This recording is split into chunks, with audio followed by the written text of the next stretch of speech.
الشیطان الرجیم بسم اللہ الرحمن الرحیم واعتصموا بحبل اللہ جمیعا ولا تفرقوا واذکروا نعمت اللہ علیکم اذ کنتم اعداء فألف بین قلوبکم فاصبحتم بنعمته اخوانا وکنتم علی شفا حفرۃ من النار فأنقذكم منها كذلك يبين الله لكم آياته لعلكم تهتدون صدق اللہ العظیم۔ حضرات محترم، آپ حضرات آج درس قرآن سماعت کریں گے، اور درس قرآن کے لیے جس آیت کریمہ کا آج ہم نے انتخاب کیا ہے وہ سورہ آل عمران ہے، اور اس کی آیت نمبر 103 ہے، اور یہ چوتھا سپارہ ہے۔ اور یہ آیت کریمہ بھی قرآن مجید فقہ الحمید کی بڑی مشہور و معروف آیت کریمہ ہے۔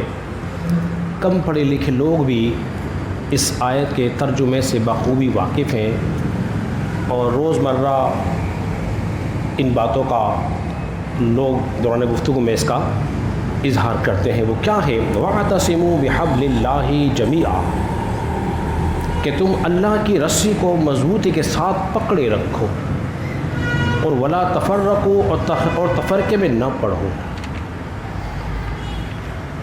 واذکروا نعمت اللہ علیکم، اور یاد کرو جب اللہ نے تم پر اپنا انعام فرمایا تھا۔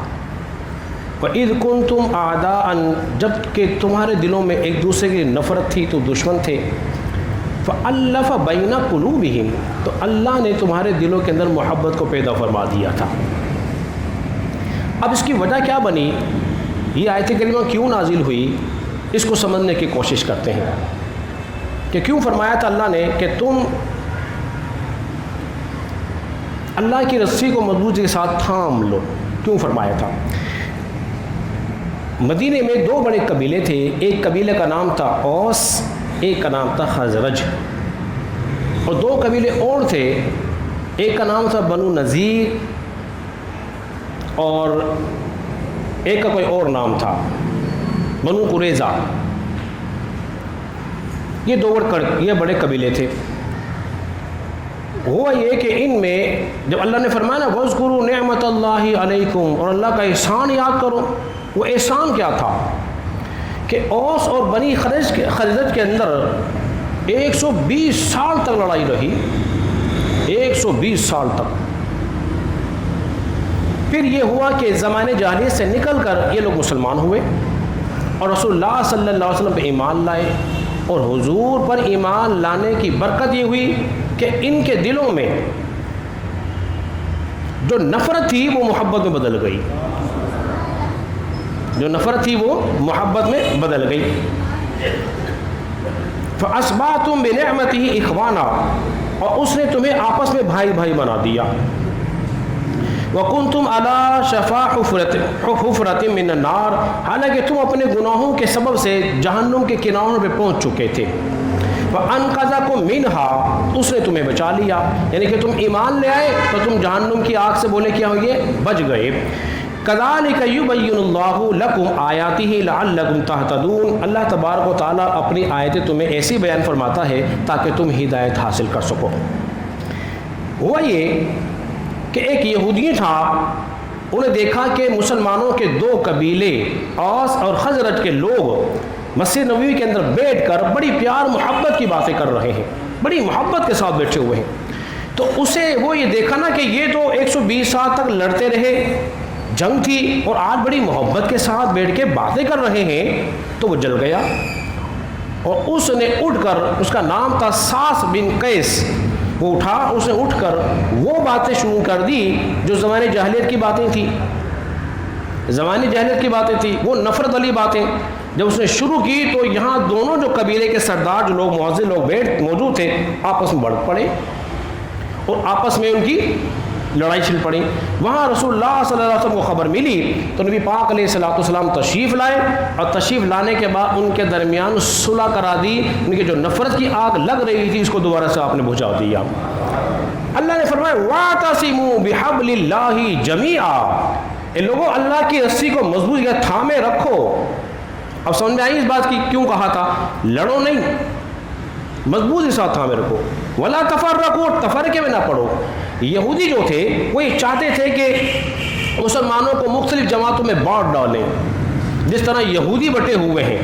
ان کی خواہش یہ، ان کی سازش یہ تھی کہ مسلمانوں کو اس طرح بانٹ دیں، اور وہ بہت حد تک بولیے اپنی اس سازش میں کامیاب ہوئے ہیں کہ نہیں ہوئے ہیں؟ وہ کامیاب ہو گئے۔ انہوں نے مسلمانوں کو آپس میں لڑوا دیا ہے اور مسلمانوں کو مختلف طبقات کے اندر بانٹ دیا ہے، اور ہونا بھی تھا۔ رسول اللہ کا فرمان ہے کہ بنی اسرائیل 72 فرقوں بٹی تھی، میری امت 73 فرقوں بٹے گی۔ پوچھا رسول اللہ صلی اللہ علیہ وسلم اس میں سے ناجی فرقہ کون سا ہوگا؟ فرمایا ما انا علیہ اصحابی، جس پہ میں اور میرے صحابہ ہوں گے، جس پہ میں اور میرے صحابی ہوں گے، وہ ناجی فرقہ ہوگا۔ اب اس حبل اللہ سے کیا مراد ہے، اس کو بھی ذرا سمجھتے ہیں۔ ایک قول یہ ہے اس حبل اللہ سے مراد قرآن ہے۔ فرمایا قرآن کو مضبوط سے تھامے رکھو، اگر تم نے قرآن کو چھوڑ دیا تو تم گمراہ ہو جاؤ گے، جب گمراہ ہو گئے تمہارا ٹھکانہ کہاں ہوگا؟ جہنم ہوگا۔ اگر تم نے قرآن کو مضبوط سے تھامے رکھا تو تم صراط مستقیم پر ہوگے، اور صراط مستقیم والے کا ٹھکانہ کہاں ہوگا؟ بولیے جنت ہوگا۔ ایک قول تو یہ، اسی لیے نبی کریم علیہ الصلوۃ والسلام کا فرمان بھی ہے قرآن اللہ کی ایک ایسی مضبوط رسی ہے جس کا ایک سرا اللہ کے ہاتھ میں ہے اور ایک بندے کے ہاتھ میں، بندہ پڑھے گا تو سیدھا اعلیٰ مقام پر فائز ہو جائے گا۔ تو لہذا ہمیں قرآن زندگی میں پڑھنا چاہیے، اس کو سمجھنا چاہیے۔ دوسرا قول یہ ہے کہ اس حبل اللہ سے جو مراد ہے وہ کیا ہے؟ فرماتے ہیں اس سے مراد جو ہے وہ جماعت ہے۔ کیا ہے؟ جماعت ہے۔ کیوں؟ اس لیے کہ اللہ نے فرمایا جمیعا، جماعت ہے، تم جماعت سے وابستہ رہنا، چھوٹے چھوٹے گروہ میں تقسیم نہ ہونا۔ ایسا نہ ہو کہ 3 آدمی مل کے گروہ بنا لیں، اپنا نام جماعت المسلمین رکھ لیں اور کہیں ہم ہی اکبر ہیں۔ اسی طرح 2-4 بن کے ایک علیحدہ جماعت بنانے کے لیے ہم ہی اکبر ہیں، تو ہر آدمی دعویٰ کر رہا ہے کہ میں اکبر ہوں۔ اللہ فرما رہا ہے جب تم قرآن سے وابستہ رہو گے تو پھر تم ہدایت یافتہ رہو گے۔ اور تیسرا قول کیا ہے؟ اور جماعت پہ اللہ کا ہاتھ بھی ہے۔ اور تیسرا قول کیا ہے مفسرین کا؟ وہ فرماتے ہیں وَاعْتَصَمُوا بِحَبْلِ اللَّهِ، اس سے مراد یہ ہے کہ تم اہل بیت کے دامن سے وابستہ رہنا، اہل بیت کو تھامو لو، رسول اللہ کے جو گھر والے ہیں ان کے طریقوں کو اپنا لو، ان سے وابستہ ہو جاؤ۔ جب تم ان سے وابستہ ہوگے تو انشاءاللہ تمہارا بیڑا پار ہو جائے گا۔ میرے کریم آقا نے شاہ فرمایا میں تمہیں 2 عظیم چیزیں چھوڑ کے جا رہا ہوں، 2 بڑی بھاری عظیم چیزیں ہیں۔ وہ کیا ہے؟ ایک تو قرآن ہے، دوسری میری سنت ہے۔ پھر آپ نے فرمایا ایک دوسری بات میں تمہیں 2 عظیم چیزیں چھوڑے جا رہا ہوں، ایک قرآن ہے، میری اہل بیت ہے، جو ان سے وابستہ ہو گیا وہ نجات پا جائے گا۔ اس لیے نبی کریم صلی اللہ علیہ وسلم نے ایک حدیث میں یوں شاہ فرمایا تھا کہ میری اہل بیت کی مثال تم میں نوح علیہ السلام کی کشتی کی طرح ہے، جو اس میں سوار ہو گیا نجات پا گیا، جو ان سے رہ گیا وہ گمراہ ہو گیا۔ جو کشتی میں بیٹھے تھے بولیے وہی پار لگے تھے کہ نہیں لگے تھے؟ اگر آج ہم نے اہل بیت کا دامن کو تھام لیا، ان کے طریقے چلے، جو انہوں نے کیا اس کو اپنا لیا، جو ان کے فرامین تھے ان کو زندگی میں اپنایا، تو آج ہماری زندگی بھی بہتر ہو جائے گی اور صراط مستقیم راستہ ہو جائے گا۔ نبی کریم حضرت ابو بکر صدیق رضی اللہ عنہ فرماتے ہیں، بڑی پیاری بات ابو بکر صدیق نے فرمایا، فرماتے ہیں ایک راز بتایا، راز، وہ راز کیا ہے؟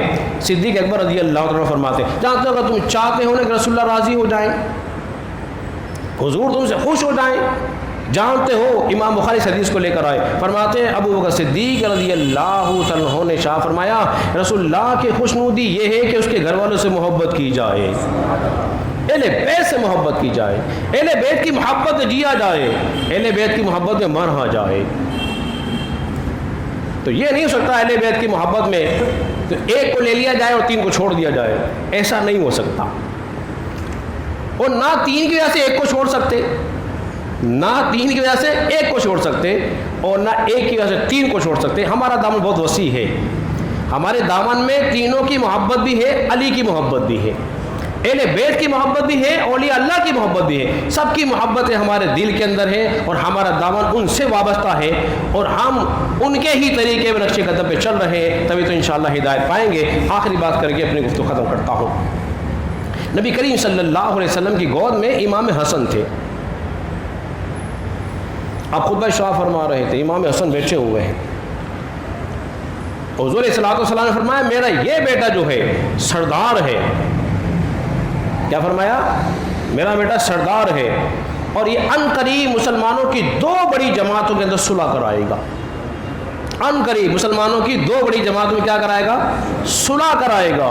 وہ مسلمانوں کی 2 بڑی عظیم جماعتیں کون سی تھی؟ ایک امیر معاویہ کی جماعت تھی اور ایک امام حسن کی جماعت تھی۔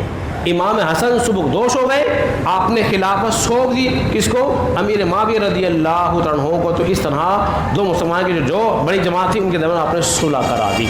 اب سوال یہ پیدا ہوتا ہے، جب کسی کے ہاتھ پہ بیعت کرتے ہیں اس کو حق مانتے ہیں، بولیے مانتے ہیں، اس کو مسلمان مانتے ہیں، اس کو نیک مانتے ہیں، متقی، تقوی، پرہیزگار والا، عدل و انصاف والا، تبھی تو مانیں گے نا۔ جب یہ مان کے تو ہم بیعت کرتے ہیں نا ان کے ہاتھ پر، ہے کہ نہیں؟ میں مثال آپ کے سامنے پیش کروں، اگر آپ کسی سے بیعت ہونے